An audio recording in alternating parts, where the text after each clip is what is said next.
Halo semuanya, perkenalkan nama saya Antonius Denrate. Saya guru di UPTD SDN 078081 Sembel.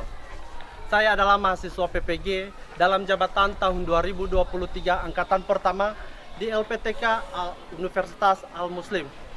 Saya akan melakukan PPL dengan dosen penguji saya, Ibu Nurmina, dan guru pamong saya, Ibu Herawati.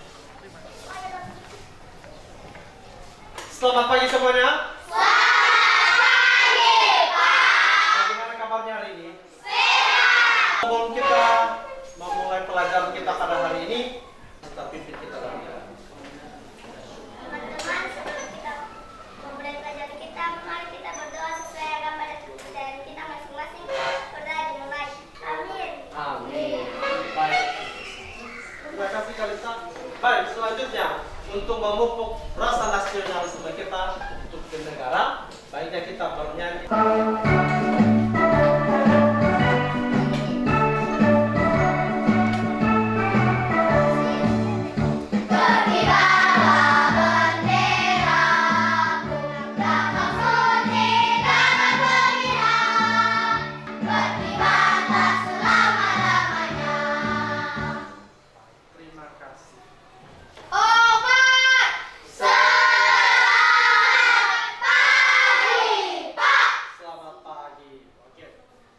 Semangatnya dulu ya, tepuk semangat.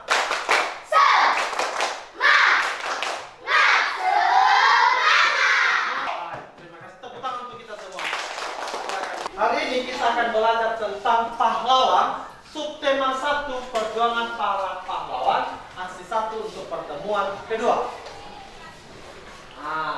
Baik, hari ini kita belajar tentang yang namanya tentang teks non fiksi. Pernah dengar kata teks non fiksi? Pernah. Ya, baik. Kalau pernah, apa itu teks non fiksi? Tentang apa dia? Bercerita. Cerita yang memang asli. Cerita Yang memang asli. yang memang asli, yang benar-benar pernah terjadi ya. Itu yang namanya teks non fiksi. Kali ini kita akan belajar mengenai teks non fiksi. Teks non fiksi merupakan sebuah teks yang dibuat dengan berdasarkan kenyataan yang benar ada, akan menjadi dua jenis. Yang pertama, teks non-fiksi murni adalah teks yang berisi tentang cerita. Teks non-fiksi kreatif adalah teks yang berisi cerita berupa data real yang dikembangkan menjadi bentuk karangan imajinasi. Contohnya, novel dan puisi. Struktur teks non-fiksi terdiri dari 1. Orientasi adalah bagian yang berisi sebuah pengenalan dari tema, latar belakang serta tokoh-tokoh dalam cerita. Berikut adalah ciri-ciri teks non-fiksi, yaitu bersifat informatif, yaitu memberikan informasi kepada pembaca. Yang kedua, menggunakan bahasa yang formal sesuai dengan kaidah penulisan EYD. Denotatif, yaitu makna yang sebenarnya. Yang keempat, isi teks disampaikan sesuai dengan data yang diperoleh. Yang kelima, menggunakan bahasa ilmiah populer. Dan yang terakhir, bisa berbentuk pengembangan diri naskah terlebih dahulu. Kemudian, cerita non-fiksi adalah sebuah cerita yang berisi informasi yang benar terjadi di dalam kehidupan seseorang. Unsur-unsur dalam cerita non-fiksi yang pertama, tema, alur, setting waktu dan tempat, sudut pandang, amanat, tokoh, dan gaya bahasa. Nah, adik-adik, perhatikan cerita non-fiksi berikut.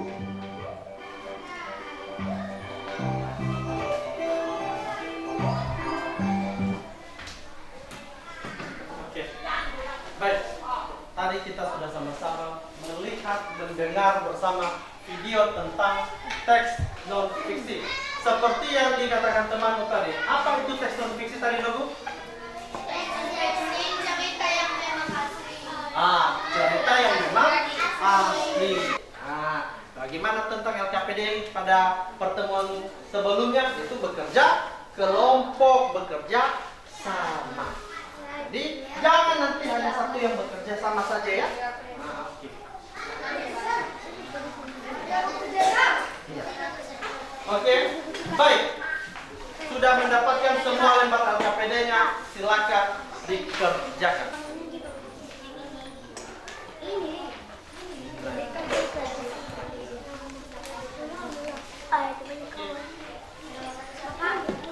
Nama apa nih banyak? Nama kelompok. Oke, sudah dapat semua kertas LKPD-nya? Sudah. Baik, sekarang kamu mengerjakannya. Sebelumnya dulu ada teks yang sudah Bapak print ke dalam LKPD tersebut. Silakan kamu baca. Sudah dibaca?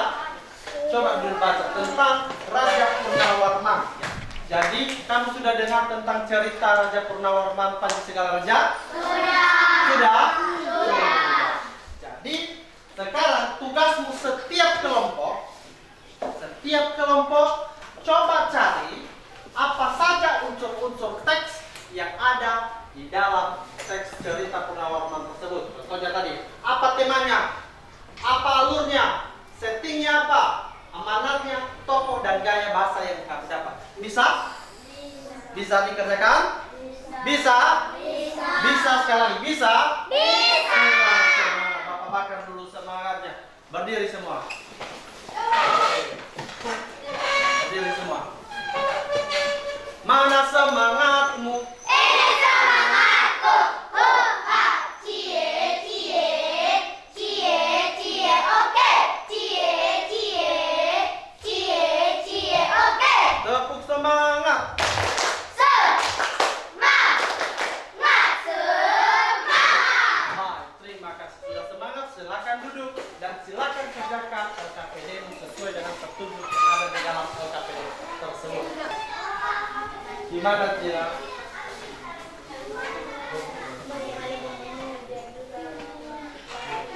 Baik, kamu dari bawah. Baik, kamu dari kelompok 2. Bentar. Setelah membaca teks tersebut, jawablah pertanyaan berikut. Satu, teks cerita tersebut di atas merupakan jenis teks, berikan alasannya. Teks non-fiksi. Oke, lanjut. 2. Tuliskan siapa saja tokoh dari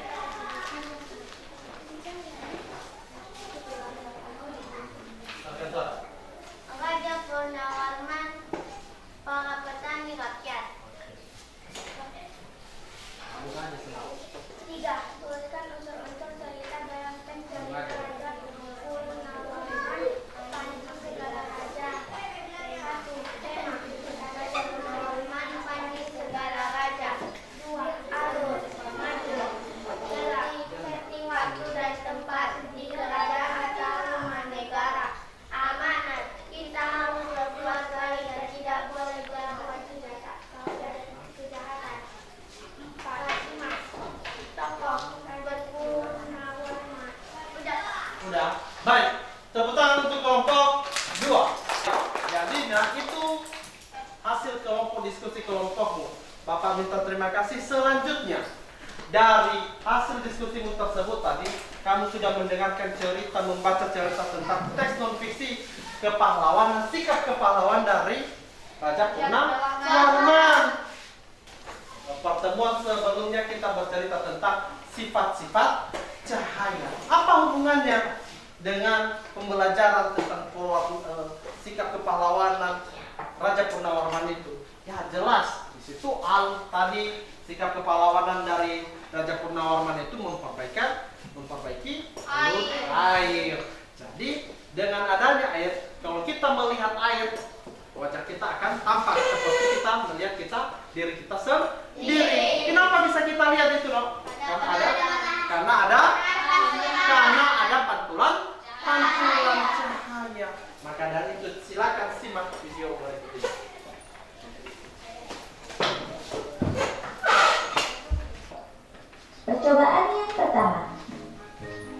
Percobaan cahaya merambat lurus. Tujuan percobaan ini yaitu untuk mengetahui cahaya dapat merambat lurus. Alat dan bahan yang diperlukan: 3 buah karton, kemudian cutter atau gunting. Baik. Pauskan dulu. Jadi hari ini kita akan melakukan percobaan untuk cahaya merambat lurus. Silakan keluarkan dulu peralatan yang sudah dipersiapkan sebelumnya. Udah. Matikan dulu sensornya. Matikan sensornya. Baik. Yang pertama, perhatikan sambil diperhatikan videonya ya. Sambil diperhatikan dan kita lakukan juga nanti. Lalu sebuah lilin atau boleh juga menggunakan senter. Langkah kerja: lubangi bagian tengah ketiga karton tersebut menggunakan cutter atau gunting. Letakkan dengan posisi 3 lubang tersebut sejajar dengan cahaya lilin atau senter. Dari situ kita dapat memperoleh hasil percobaannya. Cahaya senter dapat menembus benda bening. Bagaimana percobaannya? Apakah menembus? Menembus. Berarti itu membuktikan bahwa cahaya menembus benda bening. Jadi sekarang kita akan melaksanakan percobaan tentang pemantulan cahaya dengan cara menyenter salah satu kaca kemudian dipantulkan. Coba, apakah cahaya tersebut bisa terpantulkan? Bisa? Bisa? Terpantul? Berarti terbukti bahwa cahaya itu bisa dipantulkan. Percobaan keempat, kita akan melakukan percobaan tentang pembiasan cahaya. Apakah cahaya itu bisa dibiaskan? Contohnya, yaitu di depanmu ada gelas berisikan air, kemudian masukkan pena di dalam air tersebut. Coba masukkan dalam. Oke, sudah. Coba. Oke. Bagaimana? Apa yang terlihat? Apa? Jadi dari hasil diskusi kami tahu bahwa cahaya dapat merambat lurus, cahaya dapat menembus benda bening, dapat dipantulkan serta dapat diuraikan. Baik, terima kasih. Berarti sudah melakukan percobaan bahwa cahaya itu bisa dibuktikan ya. Baik, tepuk tangan untuk kelompok 1. Dari kegiatan yang telah kita lakukan dari awal pembelajaran tadi, kita merefleksikan diri kita dengan cara melakukan evaluasi.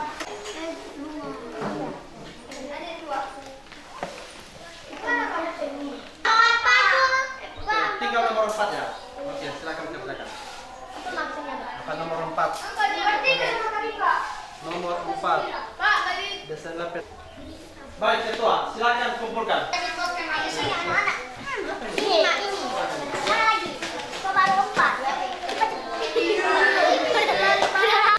Hari ini kita banyak belajar, ya kan? Bapak tanya dulu, bagaimana perasaanmu setelah belajar hari ini?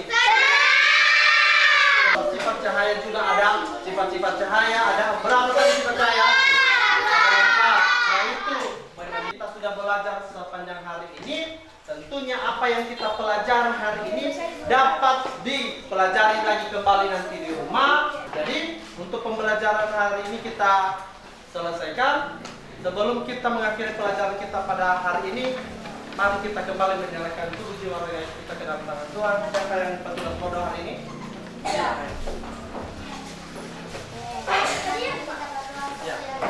Dengan posisi berdiri semuanya.